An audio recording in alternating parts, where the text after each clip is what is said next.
Right, my name is Godfrey. I'm a retired police officer. I was served in the West Yorkshire Metropolitan Police here in England from 1975 to 1984, when in 1984 I had to retire through an injury on duty.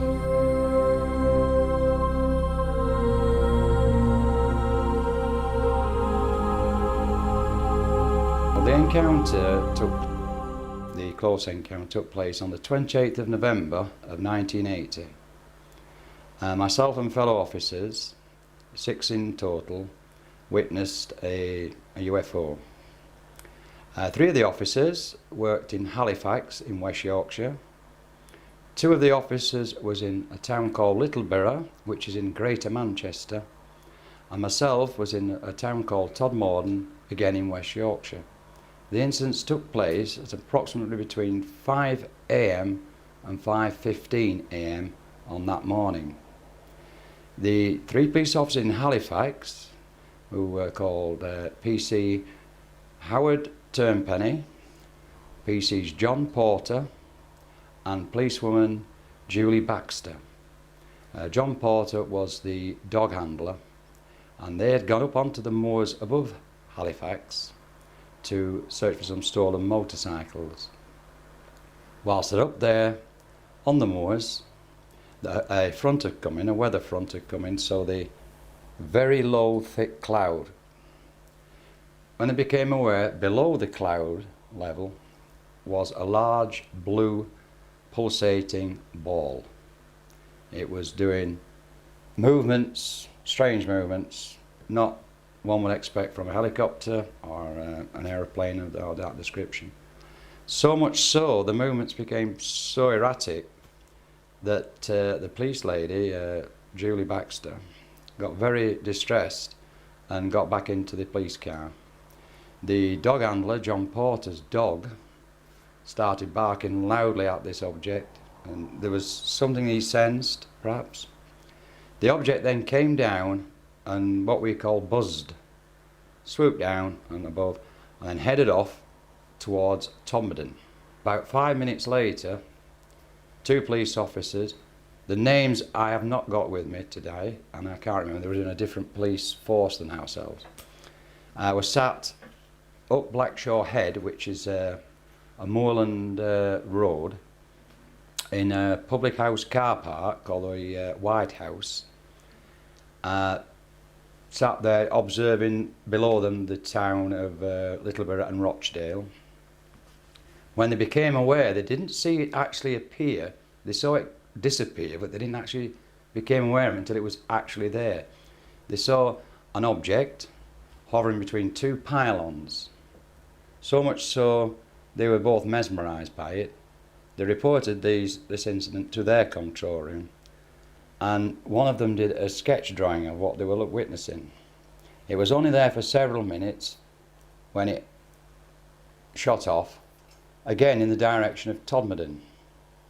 At approximately 5 minutes later, which would be 5:10 AM, I myself was in a police patrol car heading towards Burnley, a town called Burnley, on the A646.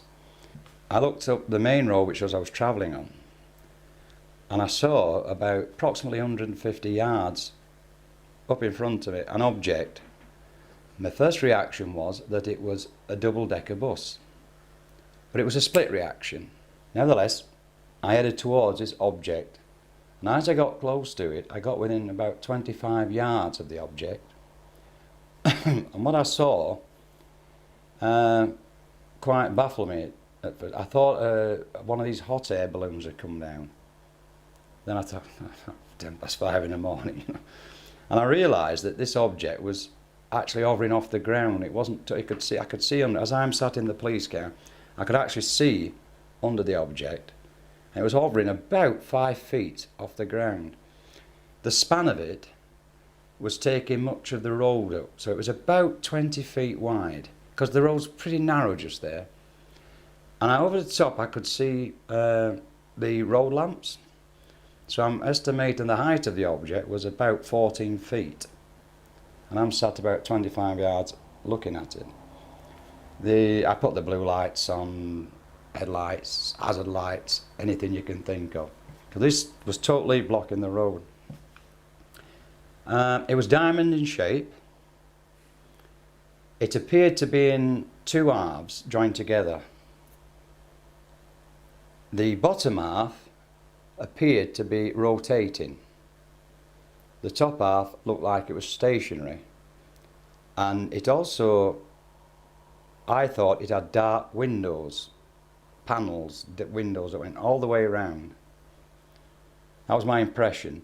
But it could have been just dark panelling. But the first impression I had, there was a, you know, like a limo has a darkened windows. That's the impression I got, but it could have been panelling. I mean, I was absolutely gobsmacked. I mean, what really was worrying, well, not worrying, it's a strange saying worrying, but the bushes and the trees that line the road on this side, on the right-hand side, were shaking very, very violently, as though there was a strong wind blowing, but my car was perfectly stationary. I didn't feel any vibrations in the car. I didn't hear any noise. It wasn't emitting any noise that I could hear. I'm watching the object. I tried the UHF personal radio that all police officers carry on them. Well, they do in England. And I tried the car radio, which is on VHF. VHF is a video in it. VHF. And none of the frequencies I could get through to our control room. And when I was deciding what to do about it, I thought I'll pick we carry a pad, a clipboard with all this documents, you know, to issue tickets and all this sort of stuff. And I decided to draw it. While I remember starting to draw it, I can't remember ever finishing the drawing, because at that time there was a large, bright, terribly bright, as though 1,000 photographers had all taken a photograph at the same time, and it was just pure brilliance. And you know that thing you get when you have your photograph taken, you get that blackness. Well, when that blackness had gone, which only a matter of seconds, I was about 40, 50 yards further up the road, actually driving the police car. And if my memory serves me right, the blue light wasn't flashing, the hazard lights weren't flashing, and I didn't have my headlights on, although I was on dipped. I turned the car around, I went back to where this object had been, because it had gone. And on the floor of the road surface, and it had been raining all night. I mentioned the weather front earlier on, but it had stopped perhaps an hour earlier. But the road surface was wet through, but not where this object had been. There was a whirlpool dry surface. There was branches, and when I say branches, I don't mean massive branches. I'm talking, you know, twig type, between a twig and a branch. What I did find interesting about, well, it wasn't interesting, but what I did realise, when this flash had happened, I've timed it, or we timed it, that I'd left the police station at 5 AM. We're all agreed on that. I took a colleague down to the town centre, which is again is about 400 or 500 yards that way from the police station. I dropped him off. I had a very low conversation with him about he was going to check the shops in the town centre, and then turned the car around, drove back past the police station. Another 500 yards up the road, I come across this object. Perhaps there 2, maybe a minute, 2. I mean, a minute is a long time when you don't know what's going to happen to you. Believe you me. So maybe 2 minutes, but we'll stretch it to 5, shall we? So now we're about 5 past 10 past 5. There's a flash. I've turned the car around. I've had a quick look. Maybe another 5 minutes. Gone home to the... But when I went to the police station, it was 10 to 6. That's why my colleague, who had only just dropped off, had done his patrol and was heading back to, because we all finished at 6 o'clock, and he was heading back to the police station when I called him. There was definitely a large chunk of my life missing, you know? Do you recall anything from that interval? No, it was... In 20 years ago, even then didn't even think about a UFO extraterrestrial, anything like that. It was just what I was more concerned with, and believe this or not, that thing was blocking the road. It wasn't what it was, or where it had come from. The fact that it was blocking the road. That was my chief concern. I know it sounds silly now, but that's how I took the actual sighting. I didn't go, wow, this is a flying saucer, or wow, this is from somewhere from Star Trek or something. No, what the hell's this doing blocking the road? That was more important, because it's total nothing like an aircraft. You see, aircraft fly, don't they? Unless you're a jump jet. Now, this thing was actually hovering, and it was moving. And I suppose it comes in the classic UFO, unidentified flying object status, you know. But as time went on, and I became aware of the other police officers' sightings, it was a great relief to me. You can't imagine what a great relief that was to me, because you can understand being a policeman and my colleagues' reactions within that small community that we have. But when I found out about the 3 police officers in Halifax, and then months and months later about the 2 police officers in Greater Manchester, what a relief. I'm not crazy. I did see it. I told you I'd seen this. You know, you said I hadn't seen it. I'd imagined it, but I told you I'd seen something. And then there was 2 witnesses, civilian witnesses. There was a gentleman, he was a caretaker at the time, and he was the caretaker of a local high school, or it was a grammar school in those days. And he was walking across the schoolyard, which is on a hill, the road's down here. He saw an object come up, go to that side of the valley, move to that side of the valley, and did that all up the valley heading towards Burnley, which is the direction I was travelling. There was a format, believe this or believe it not, and I didn't know this, there was a format actually in our police station how to report a UFO sighting to the Ministry of Defence. And you send it on teleprinters, as we had in those days.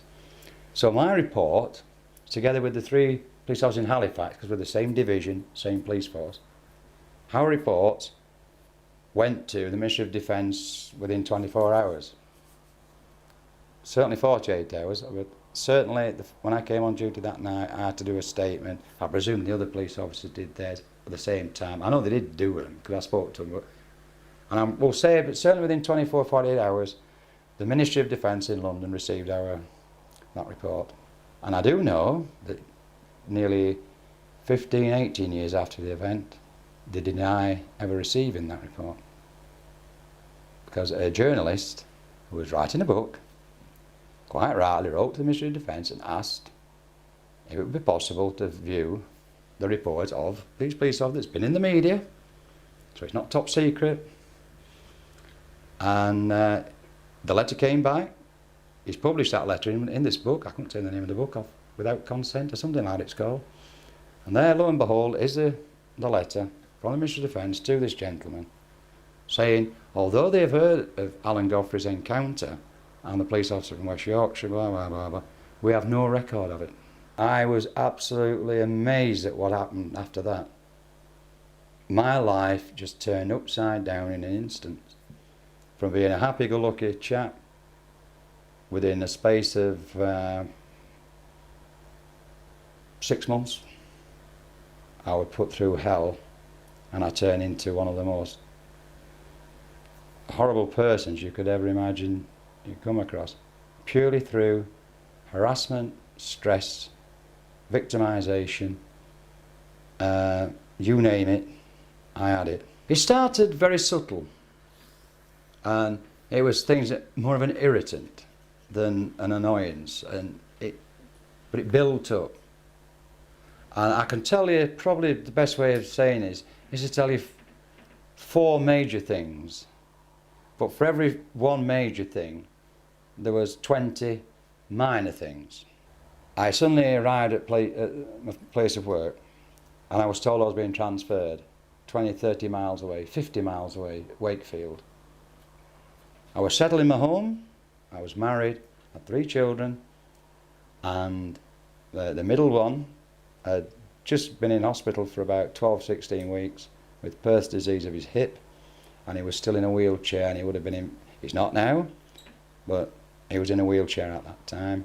My wife had just had his 3rd child, and I didn't want to go. I mean, there was no need. The second incident, I arrived back off holiday, and I found that I had been moved. That's from 9 o'clock that day, not to Wakefield, but to Halifax, which I could get to and still live in the same house, but it was very, very inconvenient. The fact was I hadn't got a car for a start off, and the shift pattern we work in the police will make it totally, virtually impossible to get there for parade duty at 5:45 in the morning. The first bus that left Todmorden wouldn't get you there for 5:45 in the morning, do you follow me? So I had to go, and I went. And instantly arriving at Halifax, I was taken out of the public domain. I was told I wasn't to mix with the public. I was in civvies, my colleagues in uniform. We arrived at Stanley Royd Hospital, and lo and behold, it isn't a general hospital at all, it's a psychiatric hospital. At this time I became very, very concerned. So much so that I said to my colleague, whatever you do, don't leave me here.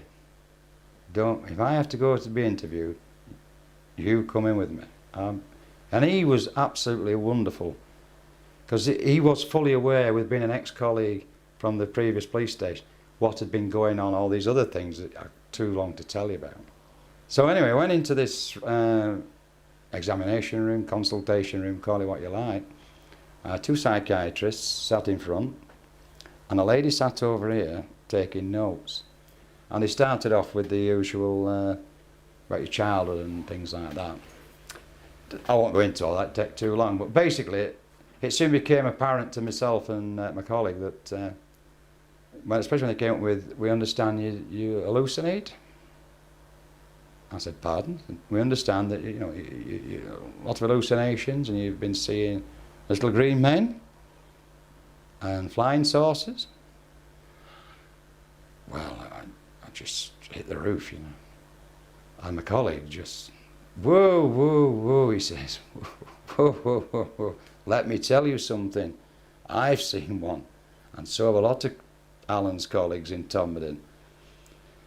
And he named some, and he just sat there with their jaws down, what? And I said, what's all this about? This has gone on for an hour now. What's all this about? I thought I'd come here for a physical medical examination on this, and I told him what the injury was, because it was down in these regions. I said, no, I'm not injured up here. I said, this incident that happened 2 years ago, nearly. 2 years ago, I told him the story then, very quickly. I said, it happened 2 years ago. I was working yesterday. I've got my own office in the cells. What's all? You're working? I said, of course I'm working. Now, I might be in civ, it's my day off. Well, we was told to check out your psychiatric stability, because they feel that you're not quite, whoa. I said, well, let me tell, I just leant across to that. I said, let me tell you something. When you are going home tonight, and you're in your car, and if you come across an object like I come across, what you going to do about it then? I suppose you're going to ring the police up. I said, well, I was the policeman, and there's nobody I could back up, and when I wanted to back up, this is what's happening. And she knew I'd been transferred. And she says, Alan, what's all this about? What's that? About you being barred from police station. Pardon? She said, they're talking about it now. You call it. So I called them over, or I wandered over to them, and I knew them because I'd worked with them for years. And I said, whoa, what's happened? They thought I knew. And I said, no, what's that gone on? And he said, well, this afternoon, between the 6:2 shift finishing and the 2:10 shift starting, he got all the officers on parade together, the two shifts together. And the order was going to be read out at the night parade as well. And the order was that PC Alan Godfrey had been barred from entering Todmorden police station. He's not to be allowed in unless it's on official duty, and when he is in here, he's to be escorted everywhere he goes. And when they was asked why, what for, does he know? Because it could be rather embarrassing for if Alan came in and he doesn't know about it. It'd be embarrassing for him, it'd be embarrassing for us. So why? Because things have been going missing, i.e. stolen. Now, I hadn't been in Todmorden police station since being transferred, bar once, when I had to go back on a court case I was involved in. I was livid. So much so, the following day, I demanded to see our divisional head. And I asked him if he knew about it. And he said, not officially, no. Now, this is the head of our division. Hasn't been officially told that I've been barred from a police station, although he had heard it on the golf course the previous day. I said, let me get this straight. Because you can imagine by this time, I got really, really pissed off with what was going on. I said, did you tell me this straight? Are you being serious with me that you, as head of this division, was totally unaware that one of your officers has been barred from one of your police stations by one of your underlings, and you don't know about it, other than you heard it on the golf course yesterday? I said, who runs this division, you? And I mentioned the inspector's name and the sergeant's name, who'd addressed the parade, you know. Straightforward enough question, isn't it? Who runs your division, you or these two? Well, I do. I said, well, but you don't know I've been barred. Well, who's give them authority? And this went on. So I threatened then, solicitor, issue writ. I'm now giving you notice that I'm fighting back, that the worm has turned. I've done everything you've asked me to do. I haven't spoken to the press about the UFOs, you know, the document I had to sign. I haven't spoken about Zygmunt Adamski. I haven't spoken to anybody. And yet you are persistently giving me grief. You've tried to have me certified. Oh, and he's backing back, you know. I said, well, the worm's now turned. Solicitor, later on today, down to Manchester, Queen's Court at Manchester, we'll have you in court. Chief, them two, defamation of character. I'll get the Federation to back us up. But me and the sergeant went down to my locker. And as I put the key in, the lock mechanism at the back dropped on the floor. And when we opened it up, where my hat had been, my flat cap had been, was contraband stuff that shouldn't even been in the police station, never mind in my locker. Now, I can only presume that's what it was because I didn't test it. My first reaction was to get rid of it, which I duly did. Hindsight, did I do right? I don't know, but it was going out of my locker, and it went out my locker and it went down the toilet and down the cells. Shaking, fear, as there isn't a word can describe how I felt. I can believe you me. It was I sweated, and I told Sergeant, the guy I picked up, you've got to back me on this, Jim. You've got to back me on this. You looked in my locker at 10 o'clock, there was nothing there. And said, I didn't even know anybody had been asking where it was. He was a bit panicky himself, you know. He said, this is getting hot. It's getting a bit, woo, you know. You watch your back, Alan, you know. Anyway, we managed to get home. We finished the tour that night. Went home at 6 in the morning. When we came back on the same day, if you like, back on as night duty, I was met as soon as we walked in the police station. Jim was with me. PC Godfrey, I was called to one side. It was our internal affairs, DI and a DS. Want to look in your locker? Well, I said, what for? Never mind what for. Want to look in your locker? We want you present there. You can have another officer present with you if you like. And I said, you coming with me, Jim? So we went down there.